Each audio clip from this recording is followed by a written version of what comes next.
Hello and welcome to episode 2 of the. I just forgot the name of the podcast, so we're going to restart this real quick.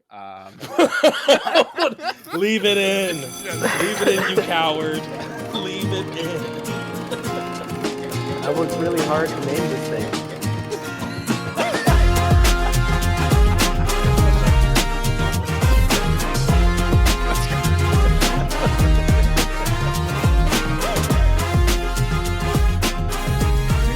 Yes. Yes to all of this. Hello and welcome to episode 2 of the After School Cinema Club podcast. This is the first time we have done this intro and not the third or fourth time. We are here to talk about, most importantly, Dune Part 2, the greatest movie of all time, as well as talk about the movie news of the week. Before we get to our thoughts of Dune Part 2, which all of us have seen, some of us have seen multiple times, some of us have seen it together. First thing that we are actually going to do here, and I guess I should introduce myself as well. My name is Dylan Meehan. I am one of the 3 hosts here. I'm going to hand it off to my other 2 hosts to quickly introduce themselves for those that don't know. So I'm Jose. We usually start with the fact that this is going to be the longest running joke in history. An actor, a director, and a writer walk into a bar. Dylan is the writer. I, Jose, am the director. I have seen Dune twice, and I'm really excited to get into it. Hi, my name is Vaughn. You may know me from. I'm Von Dexter Montague II. I only say my whole name because Dylan did, which feels like a lot. And I just like the bar was so high. But I am your actor. You probably got that gist from me already. I saw Dune 2 twice. I didn't get it at all the first time and feel a lot better about my second viewing. So I'm really excited to be here. How did I do? You didn't get Dune the first time we saw it? We'll talk about it. Dang. Okay. Alrighty. I'm actually super... Did you watch Dune Part 1? Did you just jump into Dune? Okay. So are we doing it right now? Let's not do it right now. Let's not do it right now. Okay. Yeah, let's shelve it. Just because I'm actually super curious then, because you did like phenomenal as an actor. You did phenomenal acting when we walked out of that movie theater. So props to you. Okay, so we'll get into it. Yeah, we'll get into that. First thing that we're going to talk about some of the news of the week. Kind of the first thing that came in on the docket. So Gareth Edwards, director of Rogue One, director of the first of the more recent Godzilla movies, most recently the creator as well, is going to be directing a new Jurassic Park movie. I'm not the biggest of Jurassic Park fans, but I do think he's a director that I think has like a very, very special ability to kind of make things look real, like with his like from a CGI standpoint. Like I think both Rogue One and the creator, and to some extent the first Godzilla, I mean even the first Godzilla, look beautiful. I think there are some flaws with these movies, but I am actually I have a positive feeling about this, and I'm someone that is actually pretty completely neutral on the Jurassic Park movies. Jose, what do you think? Jurassic Park is one of my favorite, if not the reason why I studied cinema. Constantly looking into its influence for effects, storytelling, making Spielberg one of my favorite directors ever because of that movie, and seeing how Universal has just shit on the whole thing with the first run, mixed. Jurassic Park 1, classic. Jurassic Park 2, Jurassic Park 3, arguably better than the first one, but for goofier reasons, and this should probably be a separate discussion. And then that was cool, but then Chris Pratt came along with the next Jurassic World franchise, and honestly, the biggest thing for me was that they changed the Jurassic Park ride at Universal Studios into Jurassic World. I was a big fan of the original, and besides that, I mean, it just seems like CGI dinosaurs. I don't know why. I don't know what happened in between the magic of the first one, even the magic of the second one, because the third one was kind of like the predecessor to these action-packed, high stakes, the world's gonna go kind of movies that, to me, lost the appeal of the first one. So, well, to your point, I do trust Gareth Edwards. Rogue One, also an amazing Star Wars movie, if not the best Star Wars movie. Um, Whoa. yeah, I said it. The best Star Wars. And Godzilla, yeah, as much as I didn't really enjoy it the first time, what you mentioned about making it feel real um, makes sense. The first Godzilla is a people movie. You are following people, not following the monster, but in it being framed as, oh shit, we are humans in this world of monsters, and only seeing Godzilla as like part of the leg or part of his scales or part of his tail really made him feel real. Obviously, it's spiraled into more action packed, which I am actually a fan of. But I'll see what he does. I'll see what he does. I'm not for it, but I'll see what he does. Vaughn. You know, here, okay. Fool me once, right? Shame on me. Fool me twice, shame on you.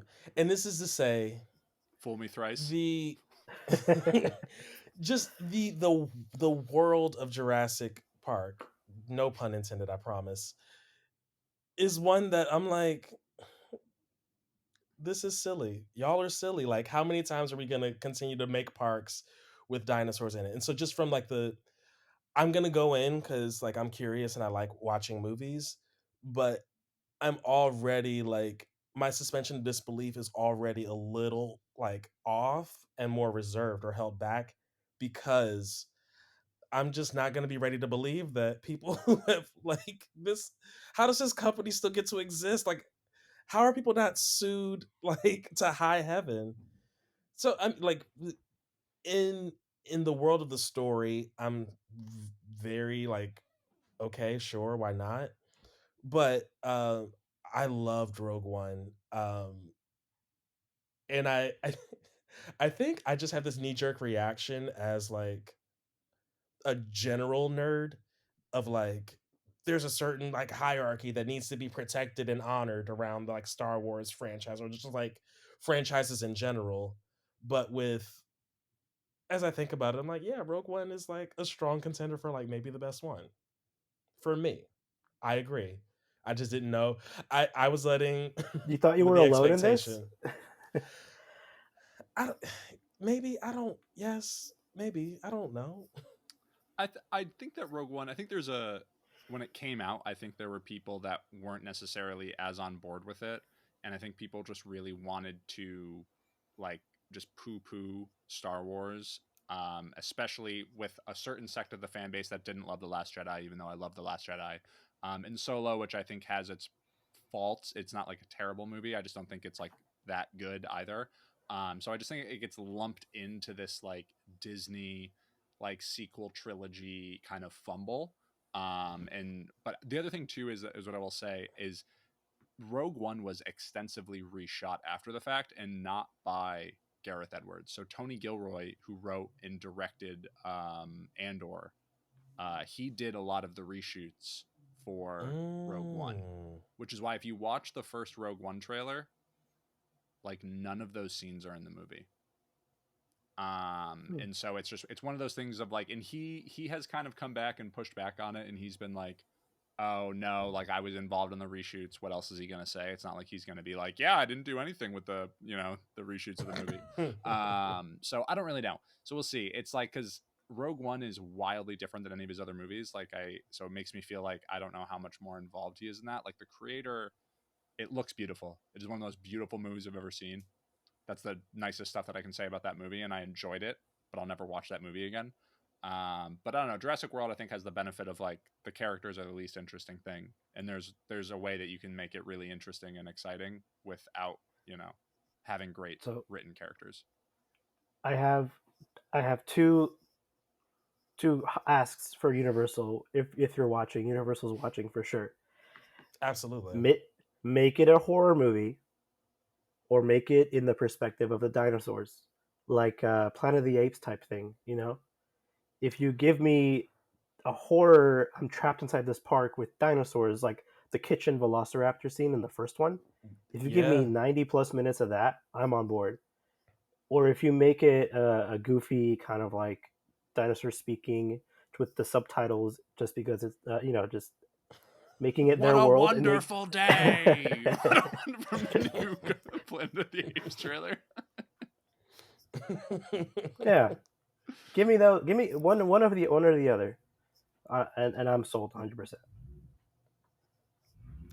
The vision's clear. I see it. I like that. I like the Dune 2 reference. Alrighty, moving on. So Sam Mendes is going to be directing 4 separate Beatles biopic movies. So he is going to be directing a Paul McCartney film, a John Lennon film, a Ringo Starr film, and a George Harrison film. I think that makes sense to a degree because I don't think one movie with all 4 of those people would make sense. It also then maybe seems why not maybe then make it some kind of limited series. I don't know how from a release standpoint it's going to work or anything like that. They're all currently scheduled to right now come out in 2027. I mean, I don't know. Sam Mendes, I think, is probably other than Nolan one of the best British directors out there. I mean, from Skyfall, don't love Spectre, but 1917 solid. Empire of Light had was critically well received, so I feel like he's someone that could definitely handle it. I don't know if either of you are honestly huge Beatles fans, though, so I don't know if either of you have any strong opinions on this. No. Well, what I will say is, oof. Thank you for thank you for clarifying. So I feel like I'm always dodging getting canceled. Shout out to the balloons. So I saw a thing recently that was like, were the Beatles a great band, or was it just the first time that like women were allowed to like feel sexual in public? What came first, the Beatles or Elvis? I think Elvis. So there you go. But like that Oh, era, but you know what I then, mean? Of like, okay, we've got this band and they're like, and now we can be outside and like, we think about feminism and like that wave and being allowed to like express yourself. And so then like the fandom, like did the fandom drive it or did the music drive it? well, we could still go back and listen to the music. You can still sit down and enjoy the Beatles discography and form your own opinions. I think I mean, I'm not. so Yeah, in that vein, I can go back and listen to other artists from that time and be like, man, I'm loving this music. For most of the people I know who love the Beatles, there's a nostalgia element to why they love the Beatles. Like, I love Prince. Prince is an amazing artist. Prince can play with like 24 instruments and like the music is incredible. I can talk to a person who got a chance to see Prince in concert and they can like attest to the fact that like, oh yeah, his like the musicality. We think about like all these people who were like artists and like do like making the music. I can't think of a Beatles song where I'm like where there's a musical element to it that is the driving force for people wanting to experience it versus the like nostalgia element. look out for the After School Music Club uh, in the After School Podcast Network, where we dive into music, history.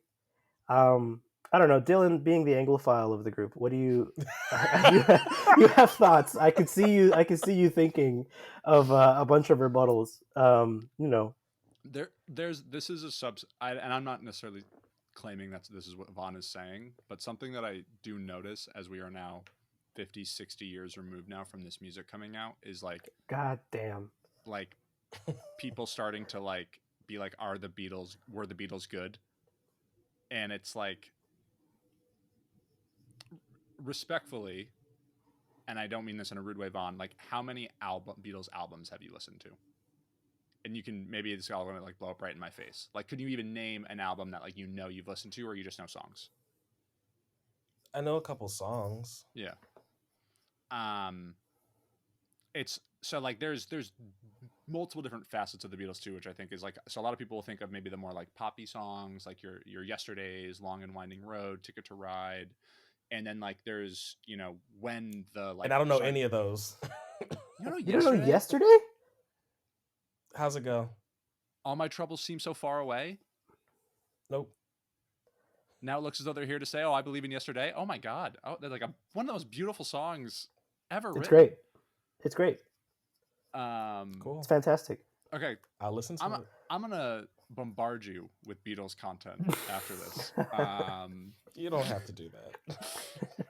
We're good. All that I will say is the White Album. If you don't know what the White Album is like considered to be one of the most like It's iconic. every Beatles album, is it not? Oh, you're naming an album. Boom. All right, that's it for episode right, moving two. on. The only reason I know the White Album is because I know that there was a mashup with Jay-Z's Black Album, and it was called the Gray Album. And it was like I think his lyrics and their instrumentals, or like vice versa. Is that not he was what like he was on the a Linkin Park? Yeah, that's exactly what the Collision same thing? Course was. Oh, okay, all right. Oh, Same that sounds vibe, cool. but Jay-Z, yeah. Yeah, and Numb by Linkin Park and Jay-Z is pretty cool. Numb Encore. Yeah, absolutely. I'm gonna Also, hold my tongue because I enjoy our friendship. But save it for the After School Music Club. Yeah, the sister podcast.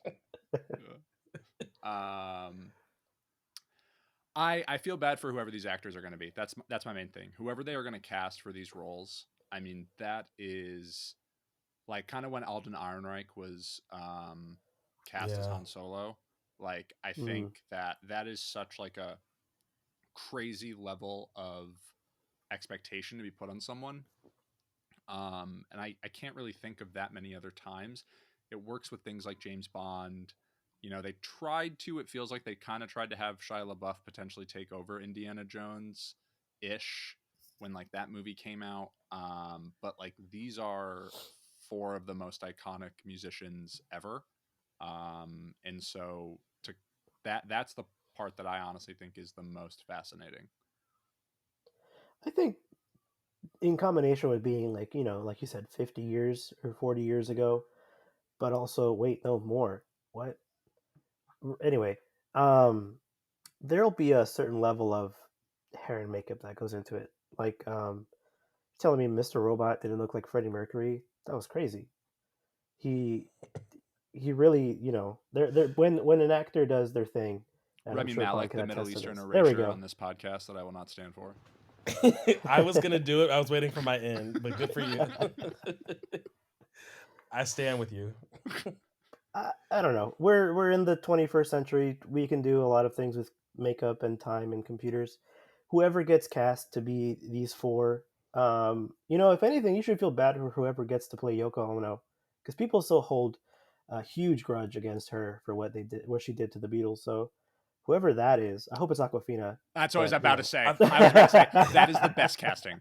And I hope she would do it. I hope she would do it. And I don't even mean that in a rude way. Like, I just think of people already just have such a negative feeling towards her that I actually think casting her would be awesome. But I also get, though, if they don't want to have that be the feeling towards her, because you could tell me that all the families of these people, for all I know, I have no idea what the like Beatles family feels towards that woman. But if like everyone actually really likes her, then they might not want to like have her do that. And she could have just been like, she could have just been scapegoated for all I know, and that she's actually really not even that much of a bad person.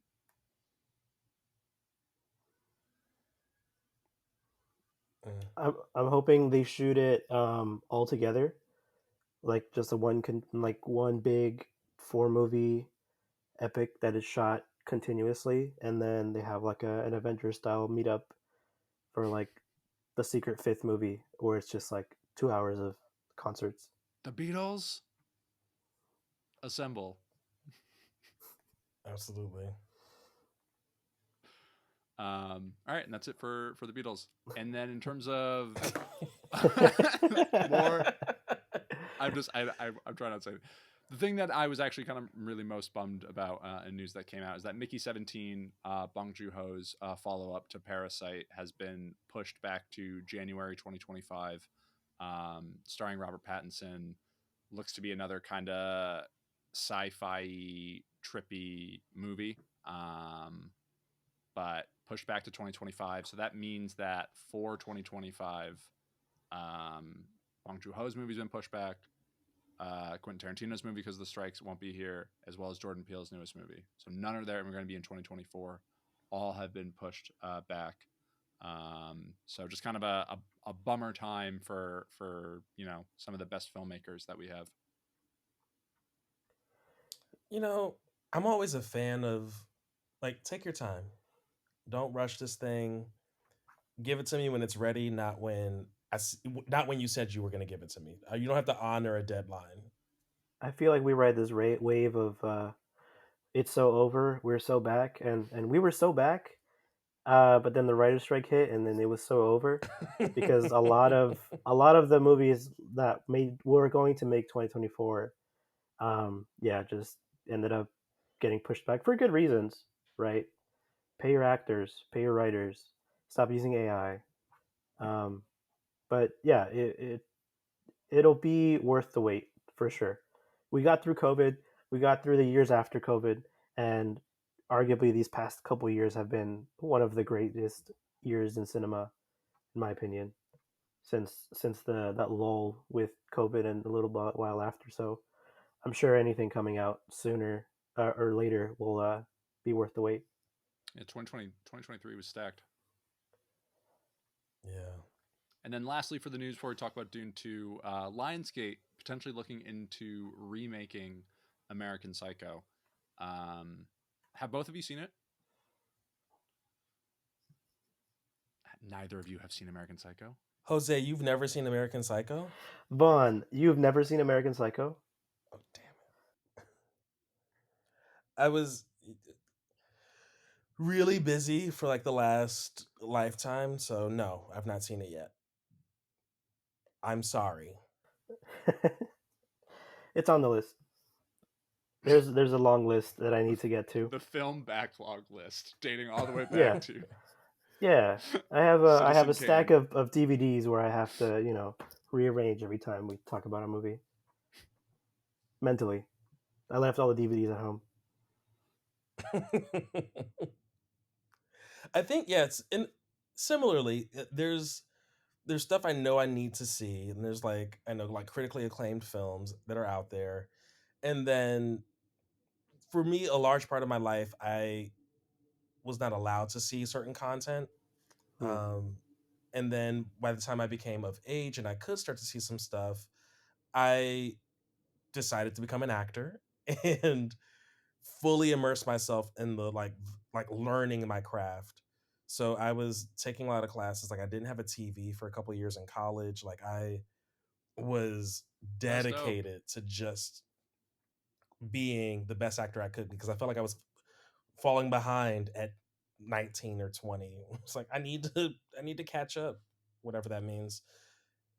And yeah, I just was taking the craft so seriously that I haven't had a chance to indulge in certain elements of the entertainment industry. I'm sorry.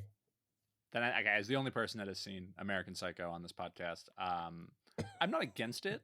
I love American Psycho. I never read the book, but It's a book. I believe so. I'm almost positive. Yeah, I hope it is because I just said it, Oh, and I would hate to be wrong. if it's a Um, book, I'll put the book on the list for sure. let me see. Interesting. Yeah, American. I'm gonna start reading more. Um, yeah, based on American Psycho, which is a 1991 book. Yeah. It's I don't. It feels like Huh. it's hard to remake it in 2024. Like it just seems that I don't know. I'm curious the route they want to go, or at least the character in the movie, without really saying it too much. Is like I don't. I would love to see it done if done well. But I'm not sure. I'm not sure if it's something that would be easy to adapt. Mm. Is Liongate the type of company to just do something for money's sake? Like, would they re-release something or redo something just for like maintaining the rights, or do they have a record of treating their IP with respect? I'm trying to. I mean, I think they just put out Dune, but I'm trying to think of. I thought that was legendary. Oh, that is Legendary. You're right. My mistake. Lionsgate. Sorry, that's John Wick, I believe. Ooh, okay. Well, So yeah, the their highest grossing films are Hunger Games, all the Hunger Games movies, Twilight, Day After Tomorrow, La La Land, the John Wick movies, the Now You See Me movies, the Ooh. Expendables. hmm. So I mean, lots of misses, but lots of hits. And yeah, and they can do, if they could do Hunger Games and Twilight, then I think they can do book movies pretty good. I mean, if they did the first American Psycho. Um, That's a good I point.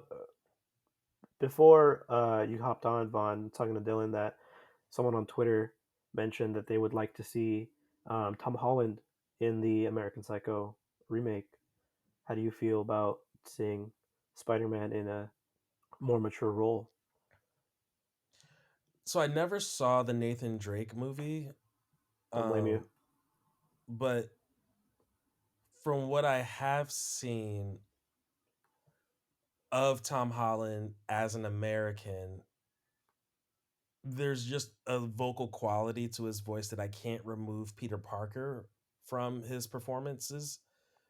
So to know that that would be such a wildly different like context, yeah, I mean, I think I could get used to it, but off the bat, it's a harder sell for me.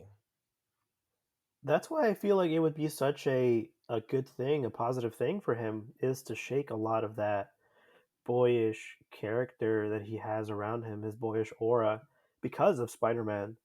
He's a great Spider-Man. He's a great Peter Parker, but even in the Uncharted movie, he's just playing another boy, even though he's supposed to be like 20 something. I mean, he's a bartender. He's flirting with some girl, being this like almost Indiana Jones esque character, but Yeah, he has his his his very twink energy doesn't really lend himself to this swashbuckling adventurer that maybe he can mature out of if he does get put into this role. yeah. I feel like he needs a, I feel like he needs a role, where he needs a like a college euphoria kind of role to bridge the gap, so we can see edgy like Tom Holland with the voice, and then we're willing to accept a not PG version of him. I never watched it, but isn't that kind of what Cherry is? Like, doesn't Cherry get pretty dark? Is I've that heard, One of the the other war yes. Apple movie? TV shows. Mm-hmm. Yeah, Never seen Cherry, but from the clips I've seen, yeah, it's still the same vibe for Hmm. me. Does he say the F I'm word? ready to buy it more. Oh, I don't know. I feel like if you can sell like a solid F word, it might make you more of an adult. That's what I don't does know. it. That's what did it for me when I was 13. I don't know.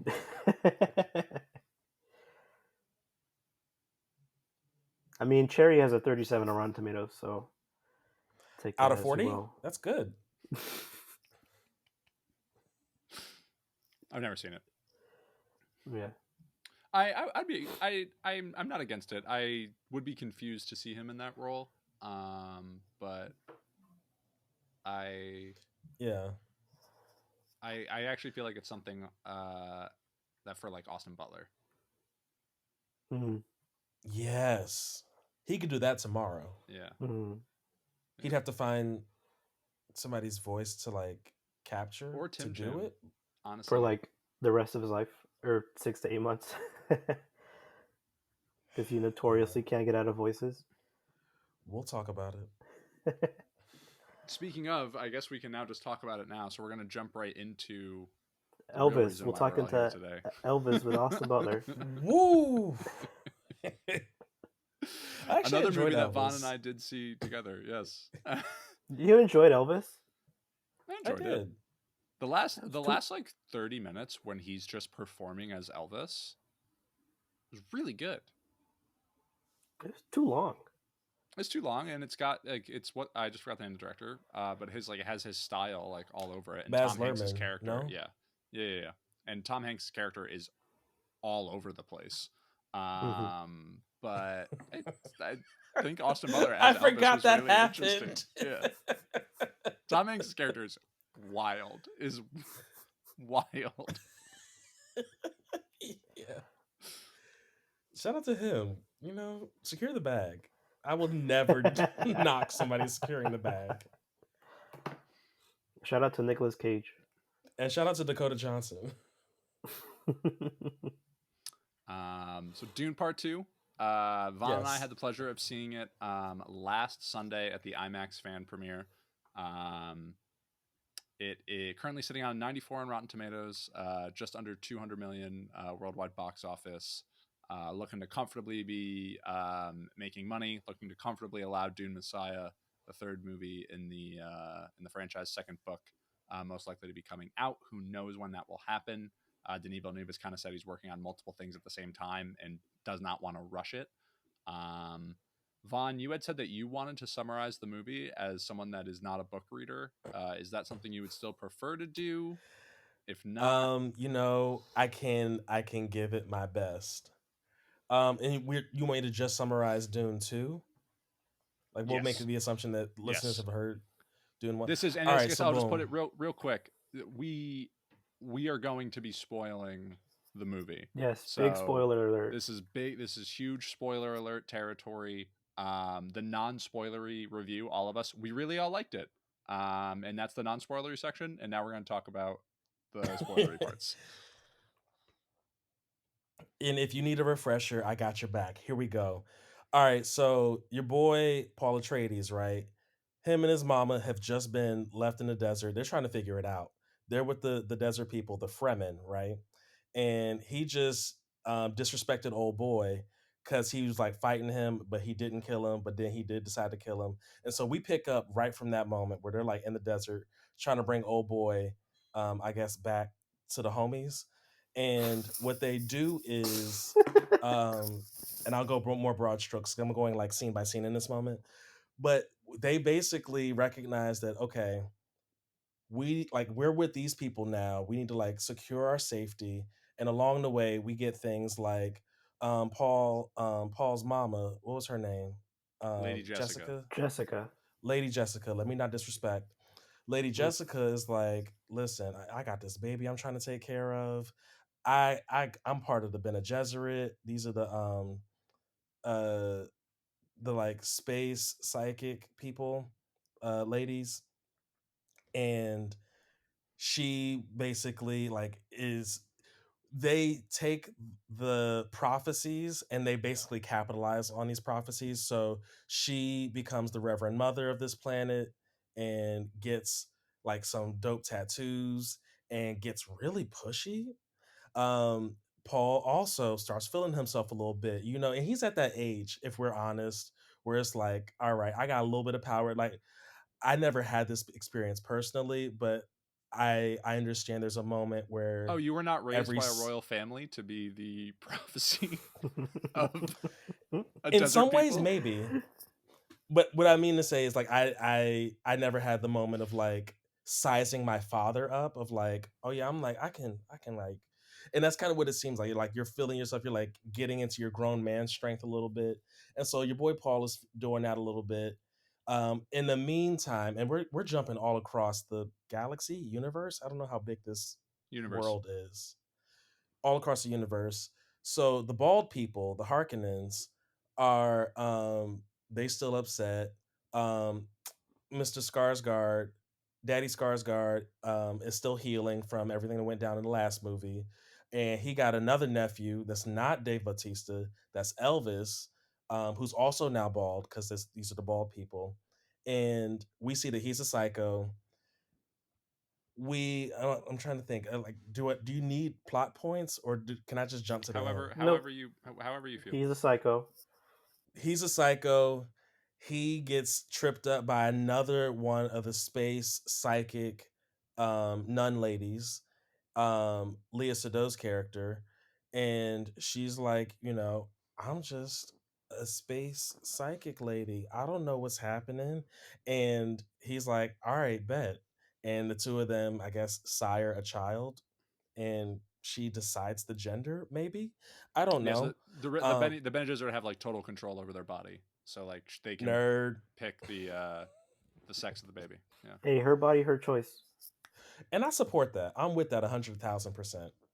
So she's like, I guess they're playing, these space psychic nun ladies are playing chess for real, and everybody else is playing checkers. So they're securing the bag in the most major way across millennia, I guess, centuries. I don't know. Dylan will correct me. If you remember from the first movie, like the Reverend Mother says to Lady Jessica when she's like, "Our plans are measured in centuries. We have other prospects," in reference to like her like training Paul a little too early, or like them not thinking that Paul was gonna be like ready to be the one. Yeah. Hmm. So they're like trying to secure the bag over there. Florence Pugh and Christopher Walken, which I was like, why is he in this movie? Shout out to him. Also securing the bag. They're the emperor and the emperor's daughter. Hmm. And is she also a psychic space Hmm. She's a nun? sister of the Bene Gesserit. Yes. Shout out to her. Um, so she's like, yo, what we about to do? Because what if that house we said we were going to get rid of, the Atreides, what if they're not all dead? And then we find out, yo, they're not all dead. Paul and his mama still alive.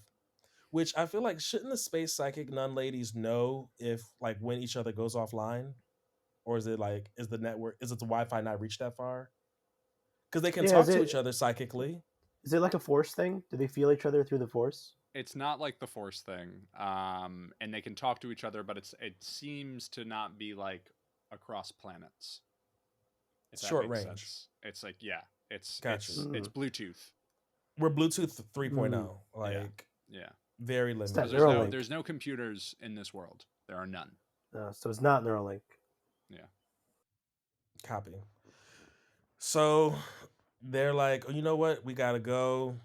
The Harkonnens, the Emperor, everybody meets up on the planet because they're like, yo, the Harkonnens about to take back over. Paul and the rest of the Fremen giving them hell. Oh, and shout out to Javier Bardem, Stilgar. Because they like, as the people keep coming back and trying to like harvest the spice, the melange. Um, they keep saying, nah, F that. Nah, we not with that. We not with that. And they keep sabotaging all these attempts. And they all come together in the end. And Paul is like, nah, I'm not with this. He kills Daddy Skarsgård. He then gets into a fisticuffs with, he challenges the emperor. He's like, yo, you tried me and my family and you killed my daddy. Why shouldn't I? And then Florence Pugh, I think maybe, is like, hey, what if we had a representative? Somebody's like, it don't have to be him, but like, what if like we had somebody on his behalf? And then Elvis steps up and is like, I'll do it. I'm crazy anyway. And the two of them fight. Paul had a vision ahead of time. They're like, yo, you know what? I think I can get out of this if I do this fight this certain way. Also, through all of this, the Fremen are like increasingly bigging Paul's head up. Like, yo, this guy is the guy. He's who we've been waiting on all this time. Shout out to Lisan Nagaib. You feel me? And so as he literally, the memes, if y'all are seeing the memes, they're all true. They're all true. Of like, Paul sneezes, Paul minding his business, and they're like, Lisan Gaib, and they're like just praising this guy. And he lets that get to his head. So he's like, I'm him. I'm him for real.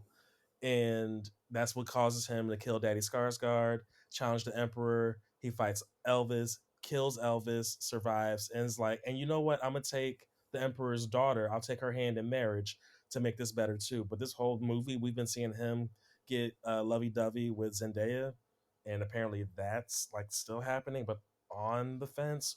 We don't know. She's not feeling it, and I'm with her. I support her. Whatever she decides to do, I'm with it. And in fact, in terms of what she decides to do, baby girl calls herself a sandworm, and she's like, I'm about to get out of here. Hails the Uber, and then we get credits. What did I miss? that the movie then ends with them going to war with everyone. Oh, right. Yeah. So the emperor and then all the other great houses were like on the sidelines, like, Yes. yo, this can't stand. And he was like, if they want it, we got it. We want to fight, let's fight. There was a lot more going on, but that was the main thing. I No, I don't know think if that that's was it. true. I think that was it. Yeah, this is my third viewing of Dune 2 right here, live and on same. Yeah, but you nailed the main points. I appreciate it as someone that's never read the book and seen the movies twice. And I will say this. So just to clear up what we were saying in the very beginning, I went into Dune 2 having only seen the first Dune, I think 2 times, maybe 3 times, but maybe I think for sure 2. And that was back in 2021 when it first came out, right? Oh, Is that when the first Dune came out? you didn't rewatch it before the new one? I did not. So I went into Mm. Dune 2 like, oh wait, who's that? So even when we see Josh Brolin pop up, I was like, I think I remember him in the first one. Damn. This seems important, but I don't know what's happening. So I recognize And your I felt footsteps, that way old for a lot. man. That meant nothing to you. No, not on the first viewing. Yeah. And so like I got enough of the story, but there was what I appreciate so much about this story, not even the story, what I appreciate so much about this film is that it did not hold my hand in the way that so many other films do.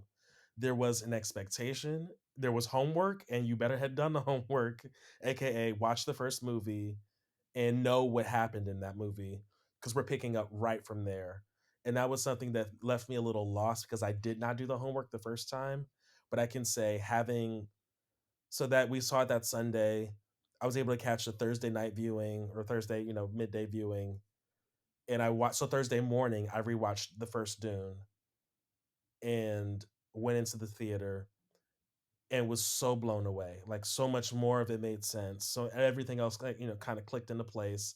And that is something that I really, really appreciate about storytelling and that kind of storytelling. Like I understand from the Hollywood perspective, we need to assume that, and this, I think a lot of execs have this thought. We need to assume that somebody might just walk off the street and say, "Oh, sure, let's watch this movie," and have no context, and they need their hands held so they can keep up with the story, as well as the people who were faithful and saw us on the first go round. I like that this movie doesn't do that. I love that there was an expectation that you knew where the story was jumping or picking up from, and we're just going from there. I'm surprised a studio like Warner Brothers was able to take that big of a risk, given how crappy their decisions have been recently. What do you mean? That's a whole conversation.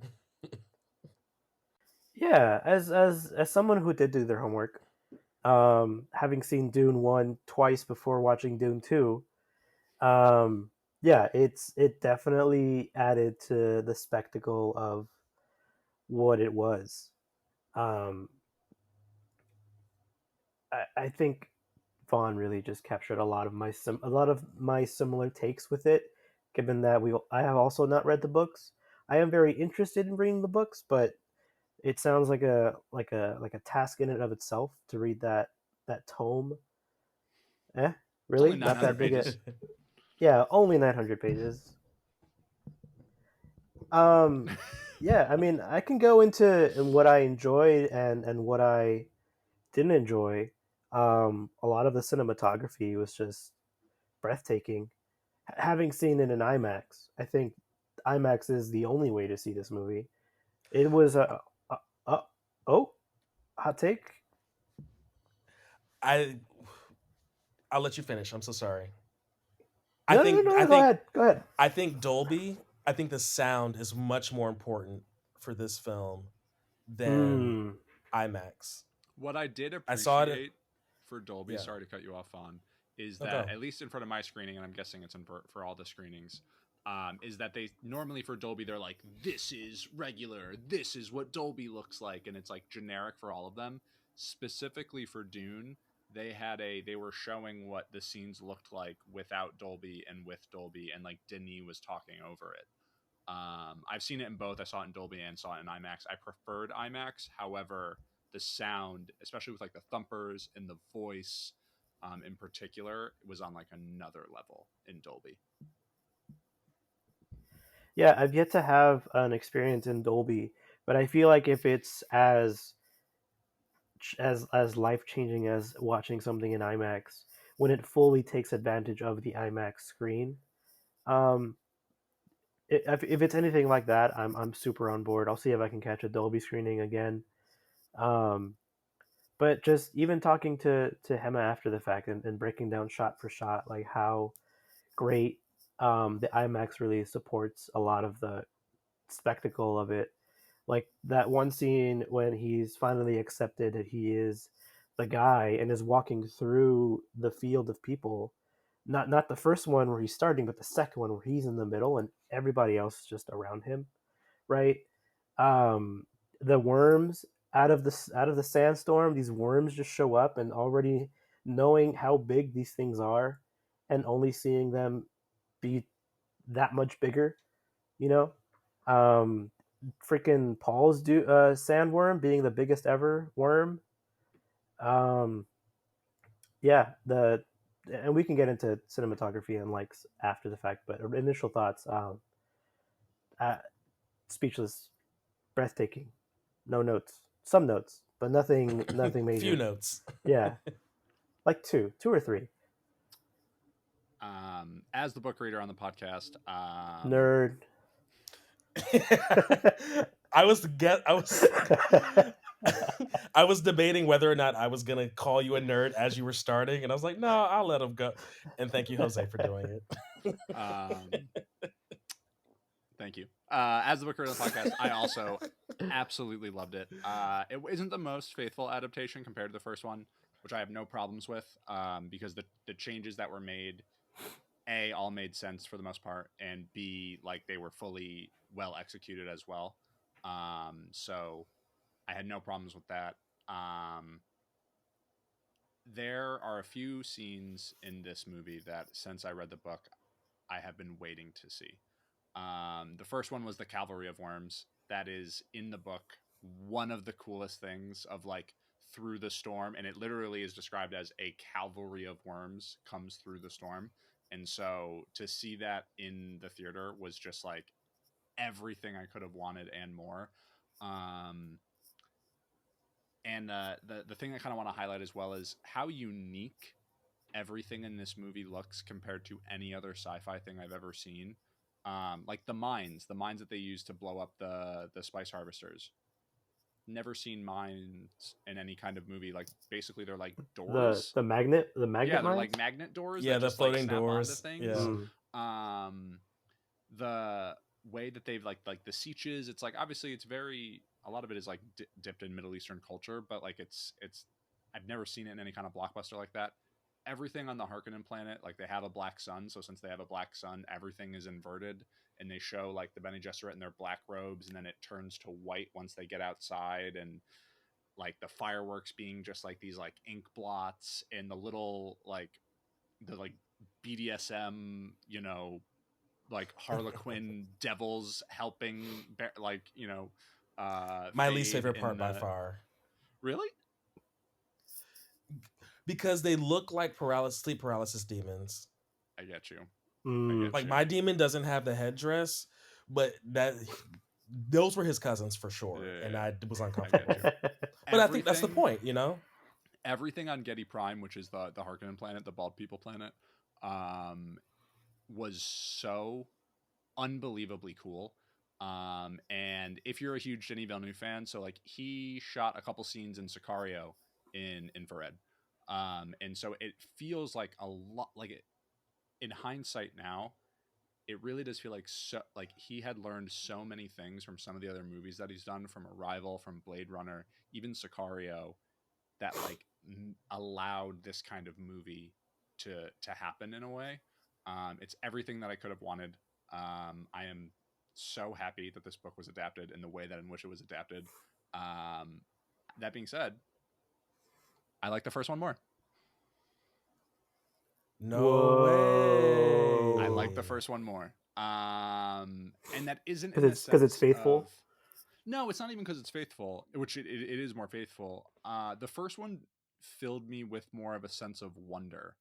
Um, and like there are certain scenes in the first one where it's just like you're seeing this world being presented to you and the way that Denis shoots it.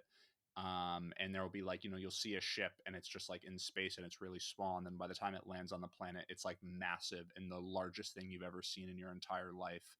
And it's just like those things just like just melted my brain when watching it in theaters. And I think it's more of just because of how much is going on in this movie that you can't necessarily have that. You get it for like a split second when the Emperor ship comes and it like flies over Arakeen and lands. But there's a little bit like less of that. It's part of the reason why I wish this movie was honestly like 3.5 hours long. Because I feel like they could have like put more into it if that was the Yeah. case. So I think that my complaint is just that I wanted more. Like for everything that there Yeah. was, I just wanted more. Which is like the best compliment I guess that you can kind of give to it. But like from the jump I was in, like from the jump when they have like Florence Pugh when she's like doing her little diaries to herself, that's how every chapter in the book starts. So every chapter in the book starts with Florence Pugh, like, and it just adds context to, or Princess Erlon, like giving, describing something, which just like gives you context to the world as you're reading through. So there's like all these small little like nods to it and everything. But yeah, my quick thoughts are I absolutely adored this movie. The unadaptable book has been turned into a masterpiece. I'm could not be happier. I feel that. I mean, not that you've necessarily invited this, but I'll share as well. I I think I prefer the second one between the two. It does it, and I think a part of it is because it's like standing on the shoulders of the first. But I like that we do get a chance to. There are there's just so many world building things that happen in the first one that need to happen that help, that like the second one just like again it gets to just like jump into it. Like I think about the something that really stood out to me, having seen Dune 1 in between, having a viewing of Dune 1 between both my Dune 2 viewings. The In Dune 1, when we first see Paul put on the I think he puts it on his wrist, but the shield thing, and like establishing how shields work in this world and all that, like that's, it's like important that we as an audience know how it works. And they really kind of like, we see a close up on the thing, we see him turn it on, we see him get ready, we see like the effect, the aura it has over him, and then he gets into the fight. And like it's, yes, important because we're going to see that like how that affects so many other things like later on, like when Leto has the little like wasp thingy, like, or like bug, like go for like towards his back, and we know that like okay, he can't get past that. Like just that little bit, like I appreciate that it sets it all up, but there's so much setup that we just get to get into it in the second one. Like we know that I don't know if it wasn't a thopter, but it was like one of those helicopter things in the fight where like when Zendaya has the rocket launcher, and like we like okay, we got to drop the shield. Like we don't need to establish how the shield works, we already know how the shield works because we saw that in the first one. So yeah, I there is, and this is unless y'all have more stuff you love, the biggest thing that did bother me about this film compared to the first one was the sudden shift in emotion. And maybe that, that's maybe why I'm here as the actor. But there would be a conversation. I think there was the argument with Paul and Lady Jessica, when I think she's asking him to go south with them, and he refuses. But they're having, if we were to chart, like if 10 is absolutely screaming and yelling, the entire argument is, I want to say, sitting at like a 5, maybe a 6, and then he shouts like, I'm not going, or like That's not silence, or hope. whatever it is. Yeah, like that rang hollow for me because you jumped to a 10, but the last four exchanges were at a 2. Like it seemed too dramatic. And like he has two of those moments. I want to say she has a moment like that, and Zendaya has a moment like that. So it was like clearly that tells me it's the director looking for that performance if so many different actors are doing it. But it happens so much and it pulled me out every time. I'm like, I don't, it's not that I don't believe that you are this upset. I don't believe the jump. Much like that's my argument around Game of Thrones season 8. It's not that I don't believe that, and spoilers for that too, if you're listening. It's not that I don't believe Daenerys's arc. I don't believe it's going to happen that fast. And so that was like the one thing consistently, across both viewings that I was like, this is like taking me out of it for a second. The one pushback that I would have to like specifically that aspect of it, when he screams like that's not hope, it's more of like he's envisioning a world where if he goes down south, that billions of people die. So it's like to him, this isn't just like it's literally life or death in that kind of way. So that was just the only thing of like he, even though he hasn't taken the water of life yet and he doesn't have like full, like ability to see the future, he still like is seeing those visions. And so while his mom is like really pushing him to go that way, like you're meant to really like feel that there's like a real kind of internal struggle.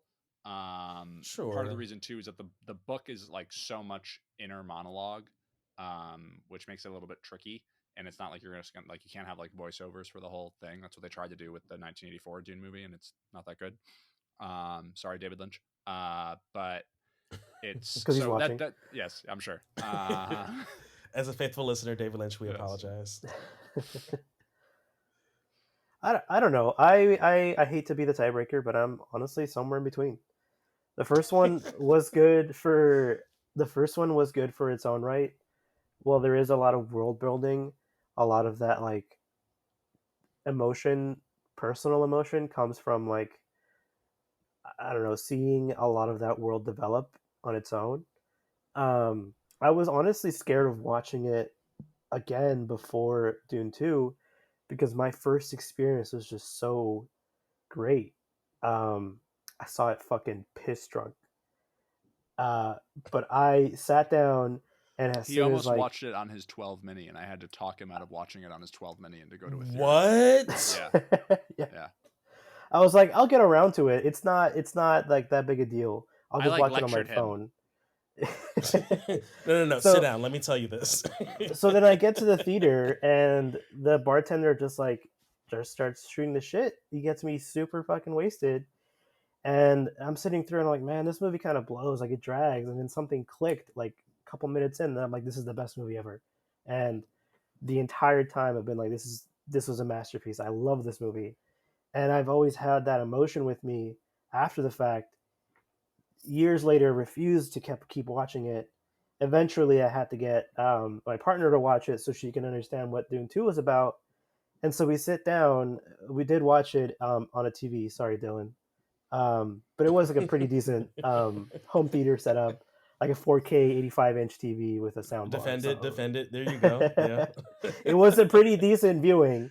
But as soon as it started, everything just came back. And if anything, I was more sold on the fact that this movie was great.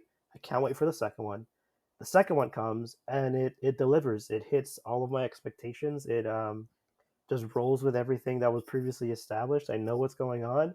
I know where this is going. Um, but I hate saying one was better than the other. I think they're both two sides of the same coin. You have to watch one to watch the other, For and you sure. cannot single-handedly say one is better than the other because it's all one narrative, and it's built in such a way that well, Dune 2 is definitely the meat and potatoes of Dune, and the narrative is so heavy and so dense. Dune 1, it's the appetizer. You definitely need to enjoy Dune 1 to go into Dune 2, and I can't say that one is better than the other. It's they're both great. Um, but yeah, to Dylan's point from earlier, I've never seen a movie and been like, fuck, this is a long movie. I really hope it's not over yet.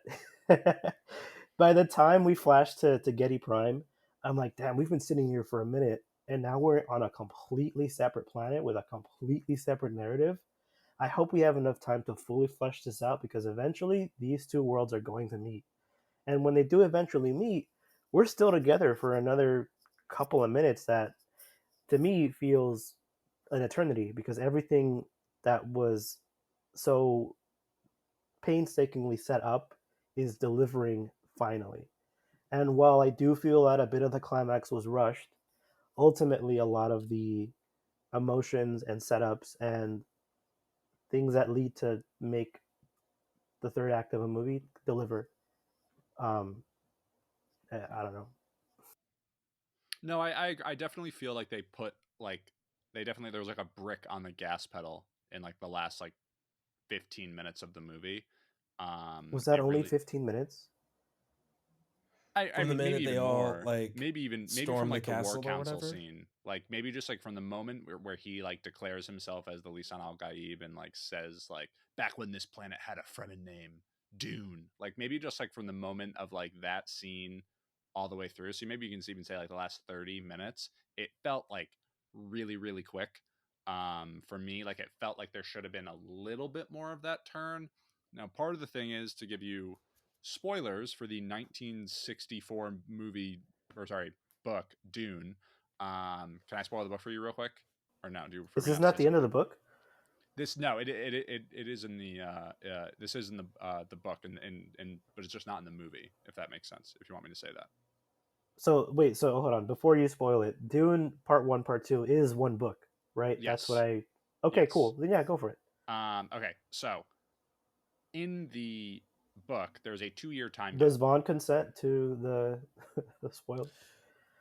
Listen, 900 pages isn't about to happen anytime soon. I will forget by the time it's time for me to actually read this book. Keep going. So in the book, and skip ahead like if you don't want to hear this, if you're and just like skip ahead like a minute. I'm not going to talk about it that much.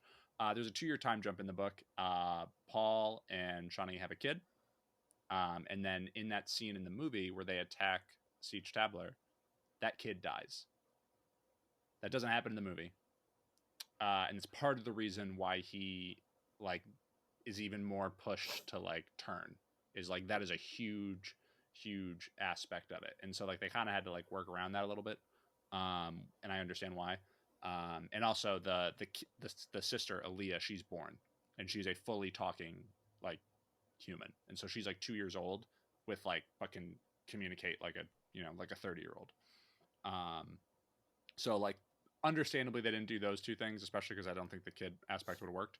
Um, but so that's kind of adding to that like emotional aspect of it, and they because that's not there, I feel like the movie it feels like it's such a crazy like jump up in emotion.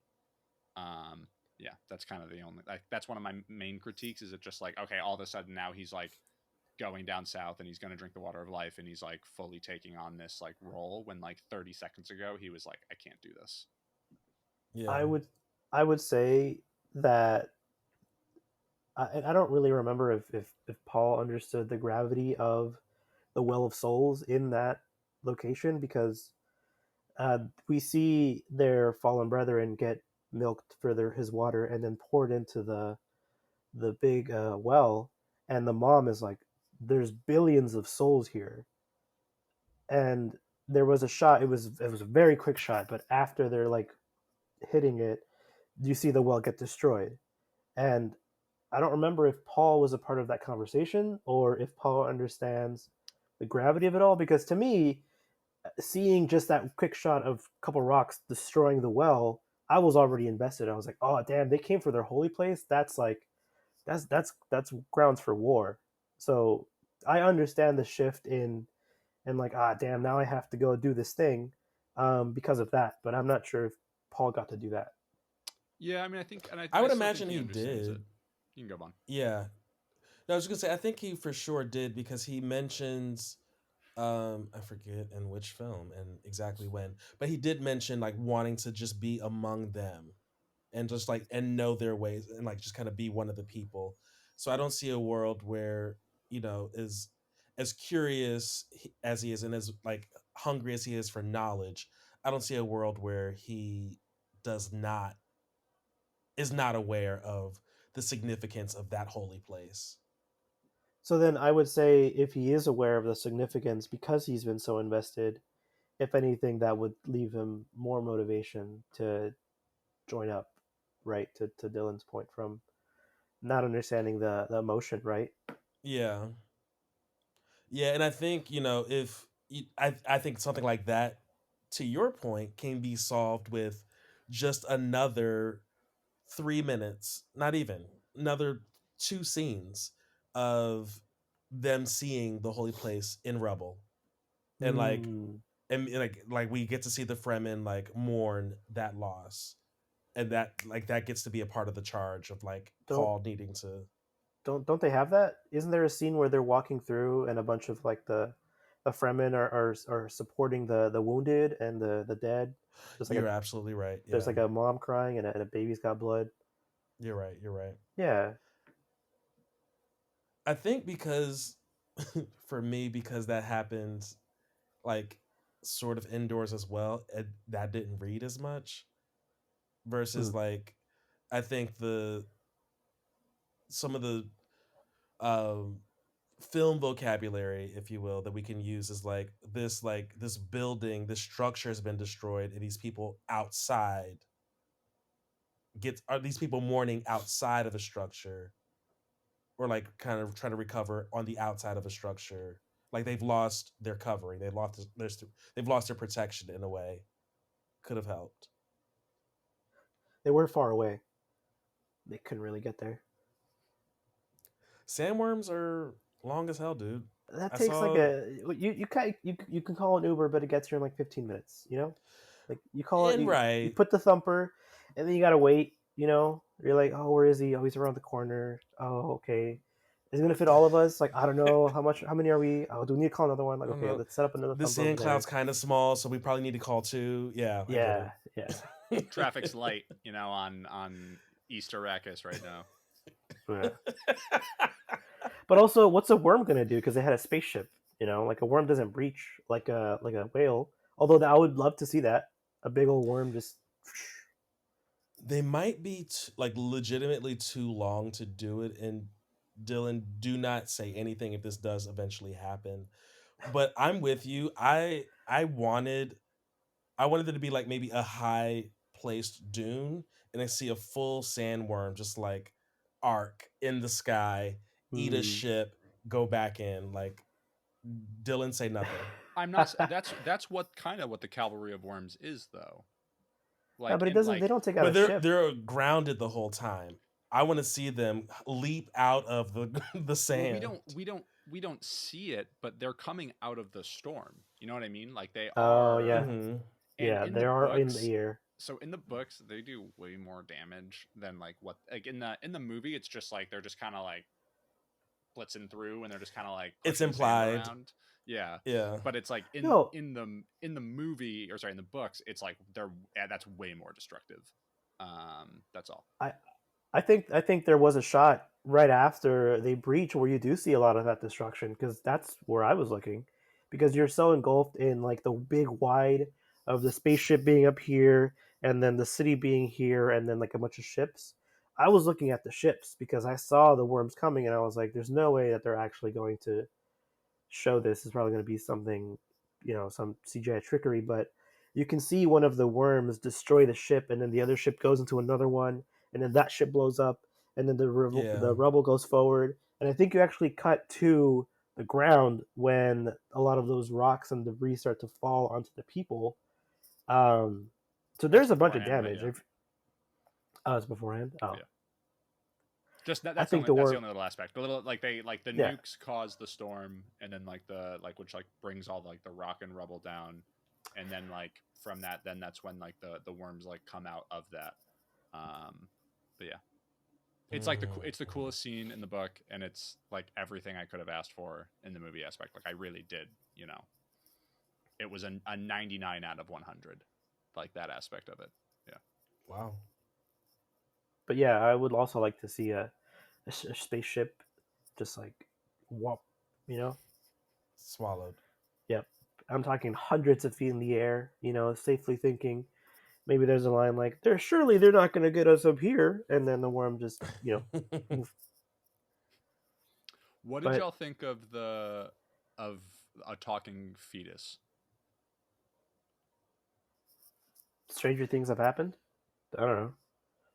Yeah, I knowing what the adjustment you told me after we came out of that first viewing, I was like, this was a very smart way to handle like that. This would be a full on child like saying these things. The talking fetus. The other Oh, it's element more I than that. loved She's the about it. one that kills the Baron in the book. She stabs the Baron and says like, Please, "Hello, grandfather." I Um, can't. yeah. I can't. So like, just so like, that's why like when I was like, I wonder how they're gonna do this because that's not gonna look good if they do this in a movie. Hello, They'll say grandfather. they'll say the Baron voted for Trump, and then The Baron is a Trump. oh, Um, this is why I loved that adjustment from the book, though, because Lady Jessica has to translate or play telephone. We don't know what people are actually saying. Yeah. Like we nobody knows what the sister is actually saying. We just have to take her at her word. And already seeing like I don't trust her 100% already because she's a part of the Bene Gesserit and because she has a motive. So I love the like I'm like I don't know how much of this is real, how much is manipulation. Yeah, I think Rebecca Ferguson is unbelievable in this movie. Like absolutely carries it and is like needed to. And if she's not at the role where she's at, I don't know if the movie works as well. There are some points where she looks legitimately deranged, like just with like her eyes. So like she did unbelievable. Yeah, even like the small stuff, like it begins with him talking to his sister, and then when she like takes the when Rebecca Ferguson takes the water of life, and like you see the baby's like eyes open and they're blue. I was like Mm-hmm. all those are like all little like subtle nods from the books that I was just like all in. yeah. I think given that we don't see or hear rather the baby actually speak, and there's a lot of scenes where she's like pacing back and forth, like cradling her womb, and just like talking to herself, like kind of like mumbling, kind of very secrety, adds to that level of like, oh, is she like losing it? Like what's going on? Like, are there side effects of her taking the water of life while she's pregnant? Because even the the mother who dies is like, oh my god, we fucked up, she's pregnant, like what do we do? And then My seeing that, bad and pieces out. yeah, yeah, I don't know, I liked it, I enjoyed Immediately it. dips. Yeah, not knowing that there was going to be a talking 2-year-old, which I feel like might have been interesting in its own way. I like the way that they did it. I don't know if Paul was talking to his daughter in like a back and forth kind of way, or is it more of like a brother speaking to his sister, as like a brother would, like speaking to a child, like the pregnant mom's belly, like how Yeah. a father would, or like how the parents speak, like, oh hey, little Jessica. It's confusing because it starts out with him being like sister, like father is dead, like, and it seems like he's talking directly to her, but then it seems at almost no other point in the movie he's able to, even though in the books he does. And then it isn't until when he drinks the water of life, and like you hear Anya Taylor Joy's voice like a couple times throughout the movie, and then like they finally like actually reveal that it's her as his sister. And then like that's when he has like the conversation with her. Um, in some indiscriminate future where she's an adult. But it's just like so. Yeah. Overall, I thought it worked, and I like knew it was coming. I just that was one of the few things. That was one of the few things where I was just curious as to like how does that like work for the non-book people. So another question to the time jump. Um, is he just like omnipresent now, or does he only see the future that he is like? Does he only see the past and the future through his lens, like in his lane, or is he knowing all past, all presents for all people? Because in He that speech, pretty in the yeah, he pretty much knows all paths in all potential futures. There's like some caveats of, and it's not like perfect. It's not like I know everything and how everything is going to play out. It's just like he has like very good ideas on like how things will play out, but there's other caveats to that of like if anyone else is like the word they use is like I think prescient. Anyone else that's prescient, Mm-hmm. he can't see. So that's like it's like a little interesting wrinkle into it, and they kind of like it's a thing like in the book. There's another character after he kills Fade, who's like a failed Kizach Haderach, and he like after he kills Fade, he looks up and sees him. And it's like a really dramatic part of the book because it's like, oh my god, what's gonna happen? Like, is this guy gonna kill him? And then like instead he like bows to him, and it's just like I Mm. understand why they didn't include it because there's like all of that's just internal in Paul's head, and you can't like say that out loud. It would just be like you're just saying exposition, and so like I don't that Yeah. wouldn't have worked in the movie. And I understand why they cut it, but it's like those are small little things of like there are ways that he can't see things. But yeah, he has like a pretty good idea of what's going to happen. I like how they showed, or actually, I dislike how they showed the visions in this one. Something that sold me on the first one was the visions that he gets, and then you see something, and a couple minutes later in the movie it happens, but it's like not exactly how he saw it. I don't like that the visions here are kind of like lens flare, and then you see something, and then lens flare back. I get that it's more spicy because it's like that in more of that context, but the way it was handled in the first one, I feel like was better than the way it was handled here. I kind of Well, like it though. if I can Sorry, push go ahead. back real quick. So if you remember, just that there's small little bits of it which I agree with the lens flare, but like in the first movie, he sees a vision of himself fighting Sardaukar, and he's like fighting, and it turns, and you see his face, but like in the movie it was Shawnee, so that was actually like they were like hat tipping a moment that happens, and then it's Shawnee, and then like the first movie starts with Shawnee saying like the planet is so Arrakis when the sun is low, like you can see like spice in the air, and she says basically the same thing to Paul like at a point. So it's just like they kind of manipulate it in that way, and without saying a lot, there are some of the visions and certain things that you see that lead into what a third movie might be, and that's all I'm going to say. Yeah, for me, it felt like the his scope was shifting, and so thus his clarity is also shifting. Like we went from a literally sheltered kid, who had everything, and as he has to grow up and has certain amenities removed, things do get rockier. So that part played pretty clear for me. Yeah, like he has his first mushroom trip, when he steps onto the sand for the first time, and then like now Right. he's like an experienced, you know, Tripper, like Day Tripper. like he knows, like he's Isn't microdosing that a every Beatles day. song? Yeah, Going Day back to tripper. the beginning Hmm. of the podcast. yeah. Don't worry, Vaughn. Shout out. I got playlists. I got albums. I can only imagine it's probably like 46 tracks long at this point. Yeah, that's just if phase I one. could, if I Yeah. could jump onto two more things that I didn't like about the movie, they're two very small things, and I've been trying to justify them after the fact. Um, a, how does Zendaya know what summer is on a planet that's full of sand? Because there's that one line where most of the crew doesn't think you're gonna make it past the summer. I'm like, what do you know? How do you know what summer is? You're telling me you have seasons on Arrakis? Does it snow on Arrakis? Like, there's no That's water, not how so fucking does it seasons snow? work, Jose. They've got Dude, they have summer in Antarctica and they've got winter in the Sahara. Like there's weather. Weather is a thing.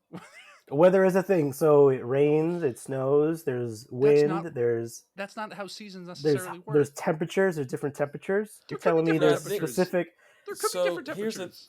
so here's the thing that I think is categorically true about seasons, and this is in defense of Zendaya specifically, but I'm sure Dune as a whole.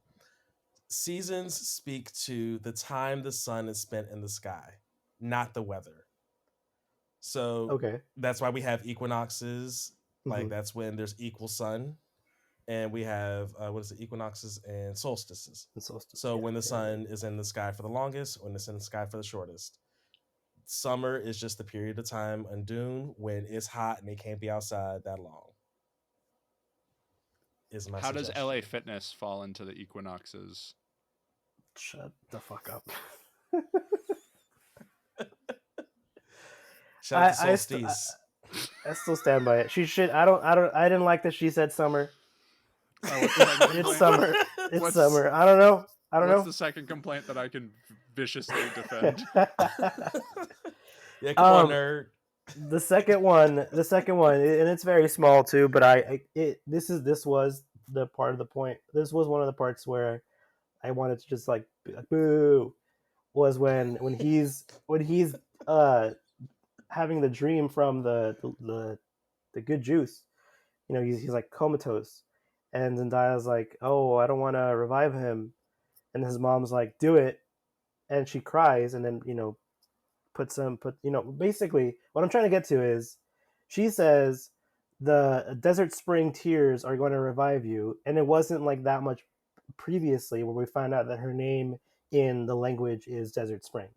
I think that was a bit too on the nose. I was like, boo, like, you could have done this something better to signify desert springs, or at least if there was a way to make us know what the prophecy was, that the tears of the desert spring are going to revive him after he drinks the water of life, and then somehow we end up finding out that her name is Desert Springs, or maybe not even that her name was Desert Springs before, maybe after the fact, you know.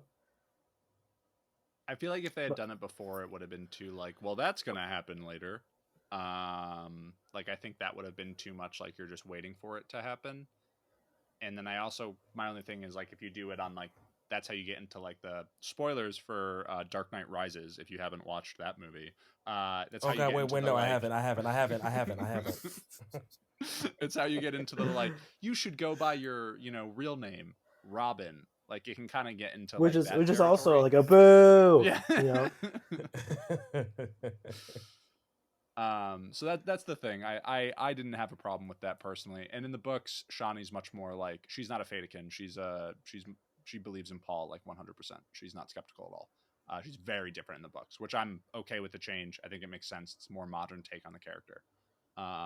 But she's like kind of more ride or die. that was it. Yeah, I think just again to push back a little bit. I think it has to play out the way it does. I think we have to know the prophecy. We have to know what her name means, and then know what the prophecy is, and then she fulfills it. If anything, I think we could, but it doesn't make sense or it's matter in Dune One. it's But I think it's tough. it's giving first love's true love's first kiss, it's Yeah, giving fairy tale absolutely. princess, it's giving Disney, like, oh my god, someone destined is gonna revive him. But I mean, that is what the prophecy is, I guess. I just didn't like that desert spring tears literally meant the tears of this person. I don't know. Maybe they could have changed the prophecy to be something else. No, Yeah, I'm just like, Maybe like nah, bro. the someone of pure of heart, and they could have been like someone else, or just something like more less on the nose, you know. no. I don't I know. mean, I think because it wasn't as bad as your Yeah, I don't think because if It anything, was it's the more of one. because of how they use the voice to like manipulate her to do it. Is I actually think it was done very, in my opinion, it was done very tastefully because it's not like Shawnee did not want to do this. Shawnee does not believe in this prophecy. She calls it a stupid prophecy. And she doesn't even say it like she says it. She's like, my name's Desert Spring. It's named after like some stupid prophecy. She doesn't even tell him. She doesn't even tell him. And she's full aware of actually what her role is. And it's not then until like Mm, when like Lady Jessica knows, and then that's when she's like, do it in the voice, and she has no choice. At that point, she doesn't have control over her body. So in that way, to me, I do think it works. That's just my Like opinion. the way the prophecy would work out if it were like real Disney like is like she would be like distraught over him and the tear would fall anyway and then would like land on his lip and he like wakes up. But that's not what happened. I would have appreciated that. You're lying. I would have. No, I would have 100%. 100%. Because Jose, I because do not that believe you. that would mean that she. Well, I guess if Shawnee doesn't, if Shawnee does not believe in the prophecy, then that Mhm. means that she's not aware of her name, or that she is aware of her name and realizes what needs to be done. So crying over him would then fuel into it, which would be like a not for the character, right? Like that's not in their character if they don't believe in the prophecy. Which to Dylan's point, Dylan completely cleared it up for me. That's all. All of this to say, Dylan cleared it up for me. She didn't want to do this. She didn't believe in this guy to begin, or she didn't believe in the prophecy to begin with, but then gets forced Wait. into acting upon this. So all of this just landed on us saying Dylan's right. I wouldn't have agreed to any of this if that was the case. So be it. Any other critiques that you want to have be shot down? No, Right. just those two. Those were the only two takes the entire movie. Was that fact that she knows what summer is, and the fact that her name was Desert Spring. And I'm gonna double back on my critique that you like defended, which is to say, it's not that like yes, the billions are gonna die, and like yes, that's a devastating thing, but you have to build to that moment. There needs to be a shift in emotional something, and I didn't. It felt like we were at a 4, 5, or 6 out of 10, and then these people are in the final moment shouting.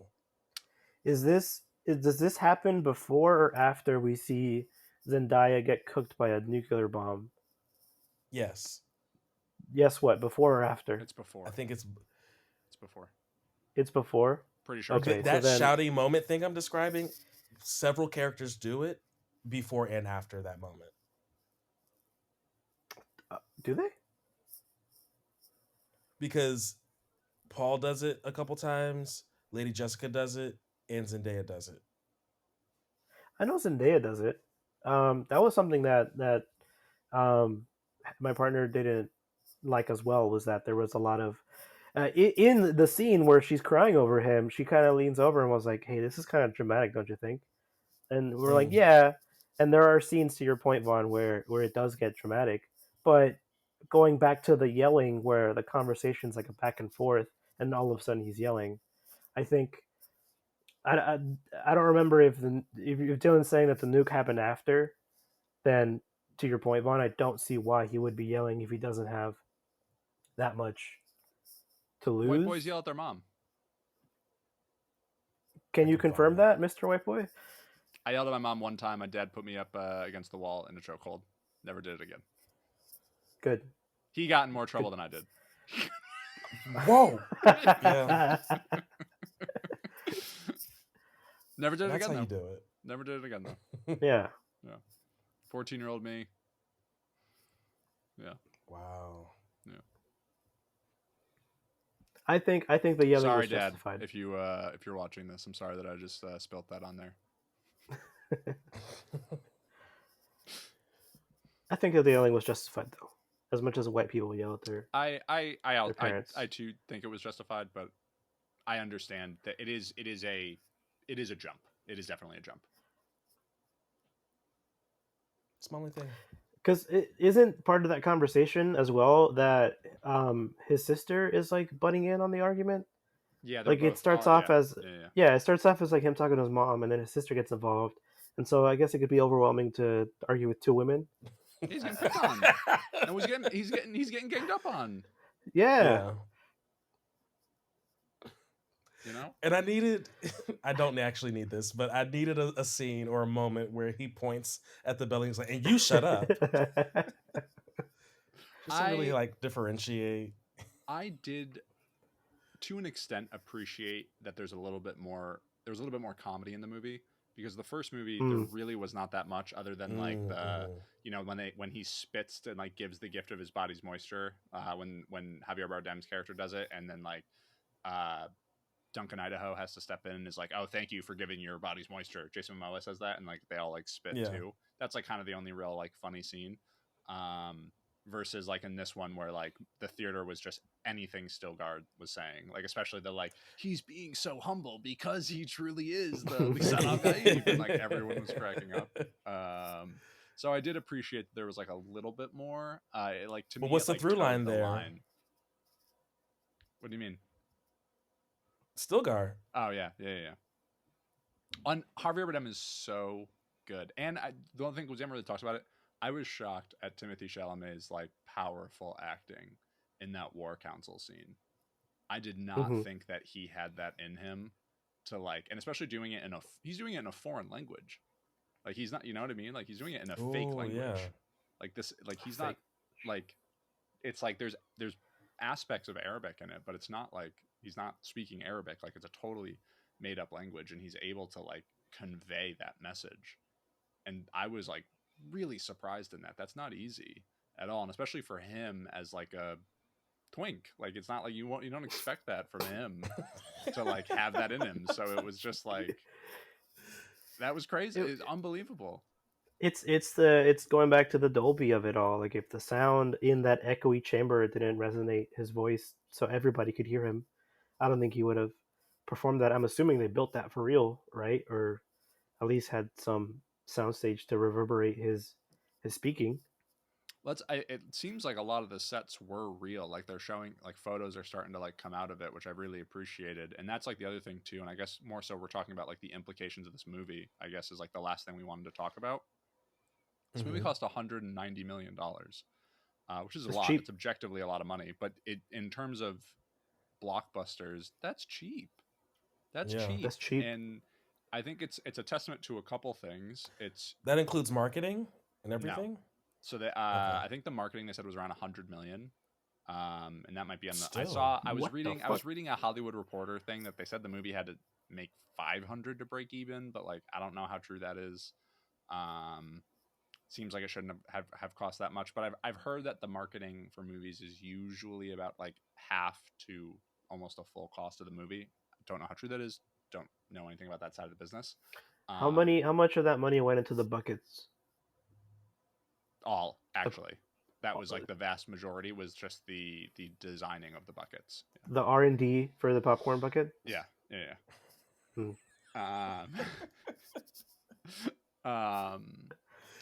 But like when you think of like most Marvel movies are basically shot twice, you know what I mean? Like they have to shoot the movie and they go through and they do a ton of reshoots. I'm not kidding. Like that's how that works. They do a ton of reshoots on these movies and it's crazy That's expensive. horrible. That's fucking horrible. Like all of it's filmed behind a green screen. They have to CG everything, and that's easier, but it's more expensive. And so like if you take the time, you hire people to find locations, to shoot on locations, to build sets, it looks better. That's the first thing. This movie looks unbelievable. There's a couple scenes that I think the CG is a little weak on, but like overall, unbelievable. And you have a much more real world. That world felt way more real than anything you're going to see in Guardians or Quantumania or like a lot of other of these like Marvel like CG movies, even some of the Star Wars movies. Like it's like if it's all CG, it's gonna stick out. Now, in defense, and because now you woke me up. So, in defense of like the Marvel bit, just in the examples you gave, we're supposed to feel out of place in the quantum world and in the cosmic verse. It's supposed to feel strange. Like it has that tone on purpose. You're defending Quantumania? Yeah, I'm an Ant-Man fan. Sorry. Okay. And I'm. Yeah, good thing he's muted. God. That's God. That's God at work. When I tell y'all he is real, he's present on today.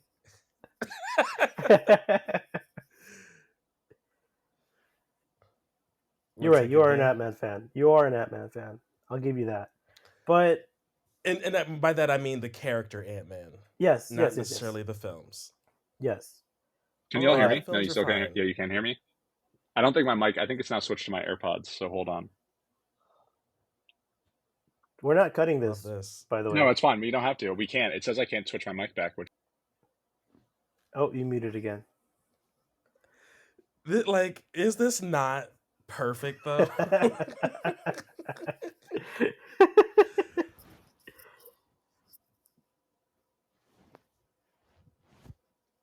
I feel like I should just be optimizing all this time and just saying Yeah, all the things you I should want just to say all your say. things because no one's gonna say anything against you. I'm on your side now. Nope, we can't hear you, Dylan. So, Ant-Man's incredible. Doom was actually trash. Possibly worst movie Doom, we've ever yes, seen. Doom was pretty bad. Dune, however, the Doom movie based on the video game was pretty bad. We can all agree that. can you hear me now? Yeah. Sadly. All right. I think not a big deal because we're at the tail end of the podcast anyways. But I think that that kind of just messed up some of the recording bits of it. I don't know what happened, but all of a sudden my mic just stopped working. This doesn't use a battery, does it? Yeah, does it? No, it was plugged in, but I don't know if I accidentally hit it and it unplugged. I don't know. Hope you got a Now warranty this on part's that. gonna sound like trash. The AirPods mic is trash. Good luck. Did you want to switch to your computer, or does it not let you? No, it said I can't switch during recording. Yep, I'm Recording. looking at it right now. That is Yeah. tragic. If we really wanted to, we could probably leave and redo it, but whatever. It's the end of the podcast. We're here. Yeah. Any other thoughts, concerns? I will say, in a world where I understand that there's some people are exhausted with the superhero genre. I like that this is a good mark for action and sci-fi and storytelling in general, and that we really are blending how people regard all of this work, whereas you can have fun in a drama, and in this we're seeing you can have really heartfelt serious scenes and moments in a sci-fi film. It doesn't have to be one or the other. We can have a beautiful blend where maybe not everybody, but I'd say a wide majority of people can go into this a film and have a good time. I think what I'll take away from that, to a little bit of a counter to you, Vaughn. I think Denny said this during his press interview. The youth, I'm paraphrasing, but the youth yearn for auteur movie making. It's not that this is going to be a standard. It's not that the next Warner Brothers, Legendary, whatever movie is going to be this caliber, or this is now going to be the bar. It's that this is now somebody that people will look to and know that he's making a great film, but the rest of the industry isn't unfortunately going to follow suit, because you'll have your Nolans, you'll have your Tarantinos, your Jordan Peele's, your Denis Villeneuve movies. I'm even thinking of going back and giving Blade Runner a second try just after watching Dune 2. So Did you not like 2049? I did not. I thought the color was cool, but I did not like the movie. I'll have to go back and give it another shot. But I drove down to Anaheim to watch it in theaters this summer or last Oh summer. wow. Yeah, I love that movie. I don't like the first Blade Runner movie. Yeah, but Denny's movies as a whole, just his view of the world and how basically all of his movies are the same thing of just power corrupts. Basically the theme in all of his movies. And it's just for me, as much as I have a pretty positive outlook on life despite the hellscape we live in, for whatever reason, when it's when that's transferred into art, is all of it. All of his movies are some of my all-time favorites, including 2049. Yeah. But yeah, not to yuck your yum, Vaughn. This is not going to be a a new wave um, of cinema because of one movie. I think But I it'll think cement more. Uh huh. I just what I'm saying is I think this helps break people out of the idea that like out of the idea of genre in general. Just like tell the story you want to tell the way you want to tell it. That unfortunately probably won't happen because I can think of my excitement for going back to Marvel, like the Phase Four tour. Right? It was Sam Raimi's Doctor Strange, Taika Waititi's Thor, and there was another. What was the other? Chloe Zhao's Eternals. Was it? Yeah, it was. It was Chloe Zhao's Eternals. All of these movies had these great filmmakers attached to them, and there was so much hype around it. Oh, and Black Panther 2. Like they There's Yeah. some they to defend Ryan Coogler. There were some things that happened that led to Black Panther being a pretty difficult movie to make. Huh. yes, and um the corporations who own the media that we consume are going to ultimately step in and make whatever they want because they think it'll appease the shareholders or it'll do well in China because But the that's where problem, they they're make not money. doing well though. The Marvels broke even, if not even when you factor in marketing. Like there's and I'll like push back. I like Chloe Zhao. I think Marvel's made a mistake of, oh, you're an indie filmmaker who's made like two movies with a budget of like $100,000. Here's $250 million. Go make a huge sci-fi epic. Like that's a huge step up. Like that's a crazy, crazy step up. Like from a career standpoint, and like it's like you look at like Ryan Coogler made a couple movies before he made Black Panther. Like Nolan made like multiple movies before he ended up doing like Batman and then Inception and Interstellar. Like Denis Villeneuve, bunch of smaller movies. Then he did Arrival. Then he did Blade Runner. Then he did Dune. Like you sometimes need to kind of go along like a quicker or a slower path. And I think Marvel sometimes does with some of these like indie darling directors. But Okay, these but movies aren't making as much money. That's the main thing. The Marvel movies aren't making as much money anymore. And eventually, they might have to start making a change. That's all. Sam Raimi isn't an indie darling director. He's some would say a master of horror in his own sense, and was able to knock out three amazing Spider-Men. And then when he got to do whoa, Two, okay, he didn't do two it. and a He half. didn't do No, two and a 3 is half. right. Whoa, whoa, whoa, whoa, whoa, No, 3 whoa, is three, right. three. Yes, Spider-Man, Spider-Man 2, Spider-Man No Way Home. He didn't do No Way Home. Did he not do No Way Home? No. no, he did Spider-Man one, The 2, and same 3. guys, I forget his name, but he's done all three of the Spider-Man movies. The Tom Holland ones, Yeah, the I'm pretty same. sure. Yeah, yeah. Oh. Why did I think Sam Raimi did No Way Home? No, because that was the big deal when he came back to do Doctor Strange. That's Both Doctor right. Strange movies aren't that great. I just don't think that it's like a. Oh. But Doctor Strange has seeds of Sam Raimi's vision in it that are just nerfed and stomped to hell because of Disney's policies. I would have loved Doctor Strange if it was that, you know, horror esque, horror comedy kind of movie that he was going for, but it wasn't. And Taika Waititi's Thor, the best out of those is because he kind of gave Disney the finger and did what he wanted as much as he could before he got caught. A lot of that movie I still stand by. Um, but yes, eventually the corporations will learn and they'll stop. But I'm not gonna. I'm not gonna. They're gonna leech into something else. Warner Brothers didn't they just greenlight the Hasbro universe because, or the Mattel universe because Disney did or Barbie was so like amazing. They Look, completely missed the idea of what you Barbie give was. me a Barney horror movie directed by Jordan Peele with Daniel It will Kaluuya not starring. happen. It will not happen. It will never happen. Mattel let themselves be the bad guys in Barbie. Like I'm just saying, there's a world we've seen what Nolan has done. Nolan made $1 billion. Greta Gerwig made like $1.5 billion, which is crazy. We don't know what Dune's gonna make. Maybe it'll hit $1 billion. I would love for it to. Maybe it only hits like 700 million. There's a path being laid out of when you give these ridiculously talented directors, when you let them cook, like, good things can and normally do happen.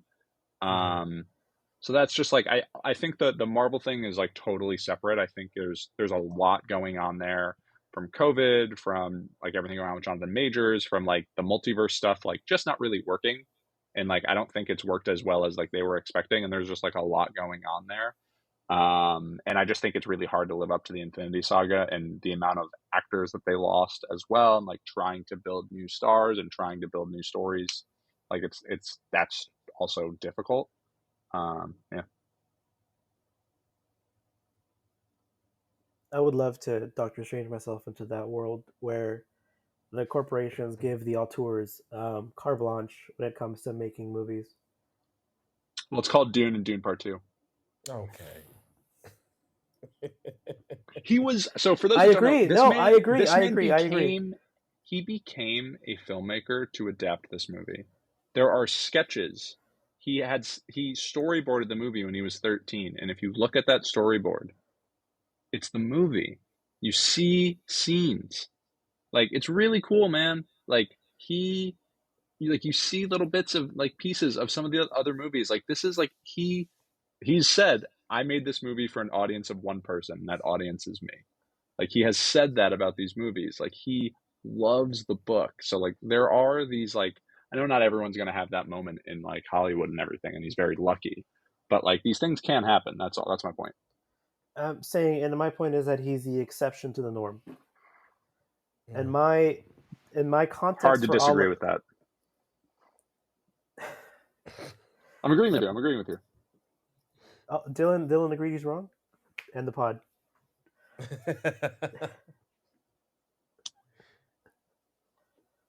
Class dismissed. Honestly, yeah, ring that bell. Alrighty.